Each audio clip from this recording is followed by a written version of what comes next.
बहावलपुर अरसलान सिद्दीकी की रिपोर्ट के मुताबिक थाना हेड राजगांव पुलिस की जुराइम पेश अनासर के खिलाफ कामयाब कार्रवाइयाँ, क्लाशनकोफ समेत नाजायज असलाह व मंशियात बरामद, मुलजमान पाबंद सलासल। अवामनास का SHO और टीम को खराज तहसीन।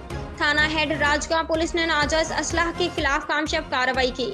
सज्जाद उर्फ साजू रॉकेट और उसके साथी मुलजमान को गिरफ्तार कर लिया। मुलजमान के कब्जा से 1 अदद क्लाशनकोफ, 1 अदद रेपिटर 12 बोर, 1 अदद पिस्टल 30 बोर बरामद, मुतादिद मैगजीन्स और दर्जनों कारतूस और रौंद बरामद। मुलजिम सज्जाद उर्फ साजू रॉकेट वगैरह डकैती, असलाह, नाजायज और मंशियात के दर्जनों मुकदमात में पहले भी चालान हो चुके हैं। मंशियात फरोशों के खिलाफ कामयाब कार्रवाई करते हुए हेड राजगांव पुलिस ने 3 मंशियात फरोश खवातीन मुलजमान को भी गिरफ्तार किया, जिनसे भारी मिकदार में मंशियात बरामद हुई। गिरफ्तार मुलजमान में आबदा बीबी, राहिला बीबी और नजमा बीबी शामिल हैं। पुलिस ने अलहदा मुकदमा दर्ज रजिस्टर कर लिए। DPO बहावलपुर ने टीम को शानदार कारकर्दगी पर शाबाश दी। गिरफ्तार मुलजमान के खिलाफ सख्त एक्शन लेते हुए उनको कैफरे किरदार तक पहुंचाया जाएगा।